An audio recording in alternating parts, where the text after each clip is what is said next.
आज योगी कैबिनेट की अहम बैठक है। वहीं सीएम योगी आदित्यनाथ की अध्यक्षता में ये बैठक अब होने जा रही है और आपको बता दें कि लोक भवन में इस कैबिनेट बैठक को अब से कुछ ही देर में आयोजित किया जाएगा।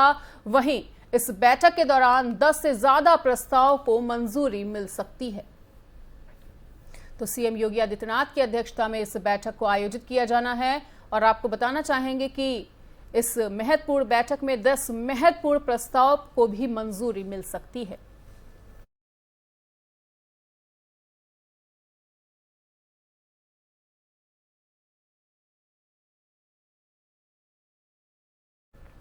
देश को आजादी मिलने के 75 साल पूरे होने के उपलक्ष्य में सोमवार को कर्नाटक में कांग्रेस की ओर से एक विशाल स्वतंत्रता मार्च निकाला गया और कर्नाटक कांग्रेस ने बेंगलुरु में मेगा फ्रीडम मार्च निकाला, जिसमें कई बड़े नेता भी शामिल हुए और इस मार्च में हजारों की तादाद में लोगों को भी हिस्सा लेते हुए देखा गया। कर्नाटक के बेंगलुरु में कांग्रेस के मेगा फ्रीडम मार्च में पूर्व मुख्यमंत्री सिद्धरामैया, अखिल भारतीय कांग्रेस कमेटी के महासचिव और कर्नाटक प्रभारी रणदीप सिंह सुरजेवाला शामिल हुए। इसके अलावा कांग्रेस के प्रदेश अध्यक्ष डीके शिव कुमार, उनके भाई और सांसद डीके सुरेश और राज्य इकाई के पूर्व अध्यक्ष दिनेश गुंडूराव सहित पार्टी के वरिष्ठ नेताओं ने भी इस फ्रीडम मार्च में हिस्सा लिया।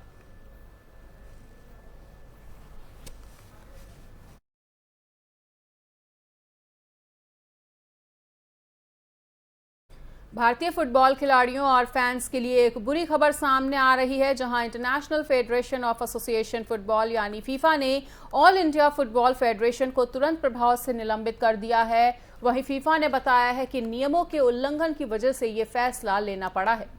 फीफा ने थर्ड पार्टी के दखल की वजह से ये निर्णय लिया और अहम बात यह है कि 16 अगस्त से कोलकाता में ड्यूरंट कप की शुरुआत होने वाली है, जिसमें बेंगलोर एफसी की टीम जमशेदपुर एफसी से भिड़ने वाली थी। फीफा ने एआईएफएफ को अगस्त महीने की शुरुआत में ही थर्ड पार्टी के हस्तक्षेप को लेकर सस्पेंशन की चेतावनी दी थी, लेकिन अब उसने बयान में बताया है कि सभी की सहमति के बाद सस्पेंशन का निर्णय लिया गया है।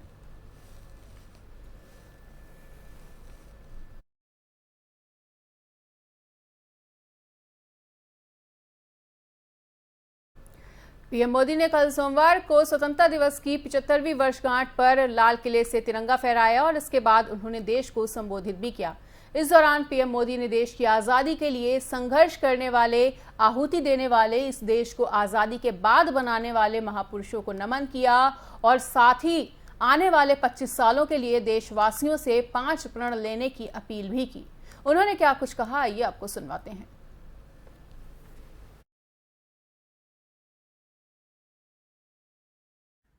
अब देश किसी भी कोने में, हमारे मन के भीतर, हमारे आदतों के भीतर गुलामी का एक भी अंश अगर भी अभी भी है तो उसको किसी भी हालत में बचने नहीं देना। तीसरी प्राण शक्ति, हमें हमारी विरासत पर गर्व होना चाहिए। हमारी विरासत के प्रति, क्योंकि यही विरासत है जिसने कभी भारत को स्वर्णिम काल दिया था और यही विरासत है जो समय को अनुकूल परिवर्तन करने की आदत रखती है। यही विरासत है जो काल बाह्य छोड़ती रही है, नित्य नूतन स्वीकारती रही है। और इसलिए इस विरासत के प्रति हमें गर्व होना चाहिए। चौथा प्राण, वो भी उतना ही महत्वपूर्ण है और वो है एकता और एकजुटता। 130 करोड़ देशवासियों में एकता, न कोई अपना न कोई पराया। एकता की ताकत एक भारत श्रेष्ठ भारत के सपनों के लिए हमारा चौथा प्राण है। पांचवा प्राण है नागरिकों का कर्तव्य। नागरिकों का कर्तव्य जिसमें प्रधानमंत्री भी बाहर नहीं होता है, मुख्यमंत्री भी बाहर नहीं होता है, वो भी दो पर जरूर चर्चा करना चाहता हूं। एक है भ्रष्टाचार दूसरा है भाई भतीजावाद, परिवारवाद। भारत जैसे लोकतंत्र में जहां लोग गरीबी से जूझ रहे हैं, जब ये तरफ से देखते हैं, एक तरफ वो लोग हैं जिनके पास रहने के लिए जगह नहीं है, दूसरी पार वो तरह लोग हैं जिनको अपना चोरी किया हुआ माल रखने के लिए जगह नहीं है। ये स्थिति अच्छी नहीं है। हमारे देश की नारी शक्ति सिरमौर नजर आ रही है। आज हम पुलिस में देखें, हमारी नारी शक्ति लोगों की सुरक्षा की जिम्मेवारी उठा रही है। हम जीवन के हर क्षेत्र में देखें, खेलकूद का मैदान देखें या युद्ध की भूमि देखें, भारत की नारी शक्ति एक नए सामर्थ्य, नए विश्वास के साथ आगे आ रही है।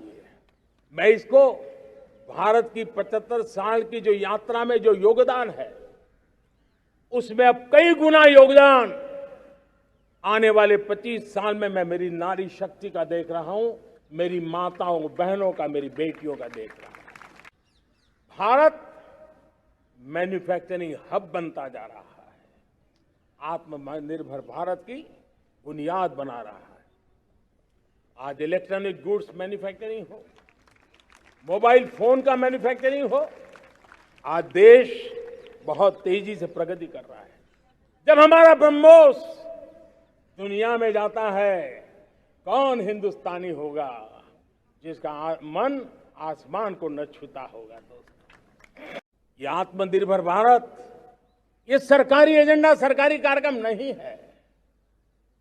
ये समाज का जन आंदोलन है जिसे हमें आगे बढ़ाना है। मेरे साथियों, आज जब ये बात हमने सुनी,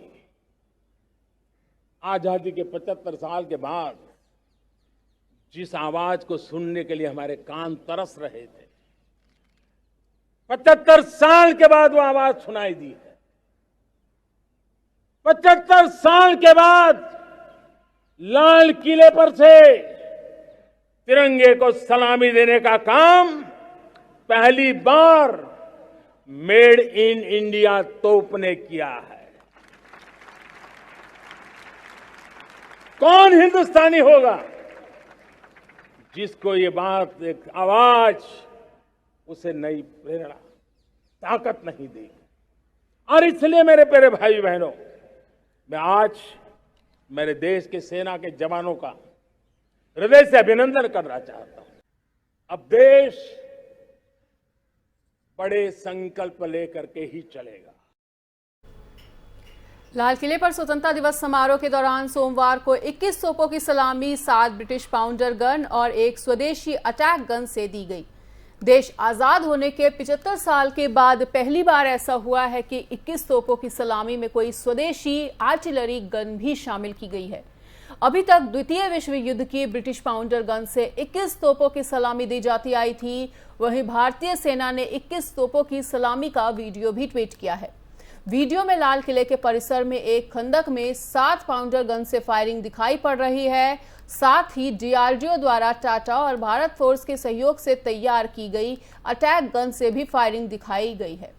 बताना चाहेंगे कि भारतीय सेना की 871 फील्ड रेजिमेंट के गनर्स ने इस खास मौके पर यह सलामी दी और पहली बार ऐसा हुआ है कि इस साल लाल किले पर स्वतंत्रता दिवस समारोह में प्रधानमंत्री नरेंद्र मोदी को 21 तोपों की सलामी में स्वदेशी आर्टिलरी गन अटैक को भी शामिल किया गया है।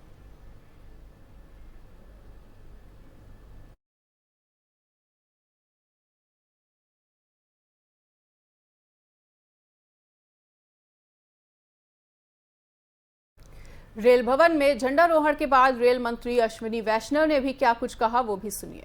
आज आपने सुना प्रधानमंत्री श्री नरेंद्र मोदी जी ने भारत को 2047 में कैसा बनाना है। ये जो अमृत काल है 75 से 100वें वर्ष का, इस 25 वर्ष के काल में कैसे भारत को एक विकसित देश बनाना है, वो संकल्प हम सब ने लिया है। उस संकल्प में रेलवे का, टेलीकॉम का, डिजिटल इंडिया का, हम सबका बहुत बड़ा योगदान रहेगा। आप सबको मेरी बहुत बहुत शुभकामनाएं। हम सब एक साथ मिलके इस संकल्प को दोहराएंगे और मजबूत भारत, विकसित भारत बनाएंगे। सब के सब ये दृढ़ संकल्प ले मेरे साथ। भारत माता की जय, भारत माता की। बिहार के मुख्यमंत्री नीतीश कुमार ने स्वतंत्रता दिवस के मौके पर पटना के गांधी मैदान में तिरंगा फहराया और इस दौरान उन्होंने बिहार को संबोधित करते हुए रोजगार देने के मामले में तेजस्वी यादव से एक कदम बढ़कर बड़ा ऐलान कर दिया। सीएम नीतीश कुमार ने कहा कि हम 10 लाख नौकरियों के बाद 10 लाख रोजगार यानी अन्य व्यवस्थाओं से अतिरिक्त नौकरियां भी दी जाएंगी। बड़ी संख्या में देंगे। अरे नौकरी वाला भी जो बात है, हम लोग अब एक साथ हैं। हम लोगों का कंसेप्ट है कि भाई हम लोग कम से कम उसको तो 10 लाख तक कर दें, लेकिन हम तो यही कहेंगे कि हम करेंगे बच्चे बच्चियों के नौकरी के लिए भी और उसके अलावे हर तरह से आप समझिए उसके रोजगार के लिए।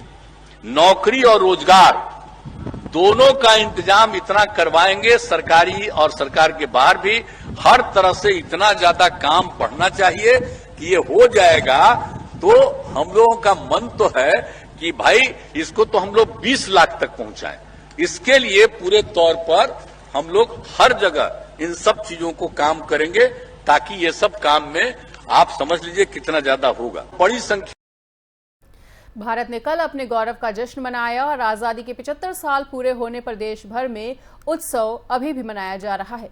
देशवासियों के चेहरे पर खुशी की लहर दिख रही है और हम अपने भारतीय फौज का शौर्य तो देखते ही रहते हैं। भारतीय साइबर के धुरंधरों ने भी पराक्रम दिखाया है और इंडियन साइबर ट्रूप्स ने पाकिस्तान की 60 से ज्यादा साइट्स पर धावा बोला। उनकी वेबसाइट्स पर भारत की स्वाधीनता दिवस की शुभकामनाएं साफ तौर पर देखी गईं और बताया जा रहा है कि पाकिस्तान से कई दिनों से भारतीय साइट्स पर हमले किए जा रहे थे। इंडियन साइबर ट्रूप्स ने जिस पर जवाबी कार्रवाई अब की है और पाकिस्तान ने हिंदुस्तान के टीवी चैनल को हैक कर लिया था, जिसके बाद लाइव डिबेट से ही स्क्रीन ब्लैक हो गई थी और अब इंडियन साइबर ट्रूप्स ने जवाब में पाकिस्तानी साइट्स पर कब्जा कर लिया है।